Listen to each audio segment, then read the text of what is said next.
സാഹിത്യത്തിലെയും Indian സാഹിത്യത്തിലെയും അതേപോലെ കലാവിഷ്കാരങ്ങളും നമ്മുടെ സാഹചര്യങ്ങളിലുള്ള കലകളുമായിട്ടും സാഹിത്യവുമായിട്ടും താരതമ്യം ചെയ്ത് പഠിക്കുന്ന ഒരു പേപ്പറാണ്.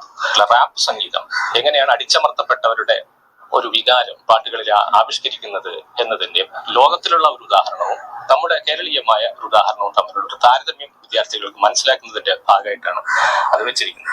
മൈക്കൽ ജാക്സന്റെ വളരെ പ്രസിദ്ധമായ "They Don't Care About Us" എന്ന് പറയുന്ന പാട്ട് ഇത്തരത്തിലുള്ള ഒരു ആശയം കൈകാര്യം ചെയ്യുന്ന ഒരു റാപ്പ് സംഗീതമാണ്. കേരളീയമായ പശ്ചാത്തലത്തിൽ അങ്ങനെ ഒന്ന് നമുക്ക് ആവിഷ്കരിച്ചത് വേടനാണ്.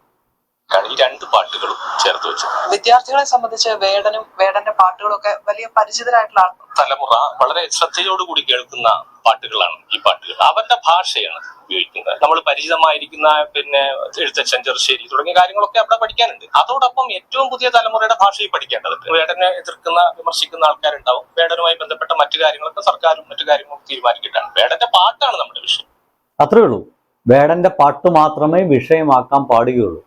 അല്ലെങ്കിൽ ഇവിടെ പാഠപുസ്തകങ്ങൾ പഠിപ്പിക്കപ്പെടുന്ന എല്ലാ എഴുത്തുകാരുടെയും പേഴ്സണൽ ലൈഫ് മുഴുവൻ പുറത്തു വരണം.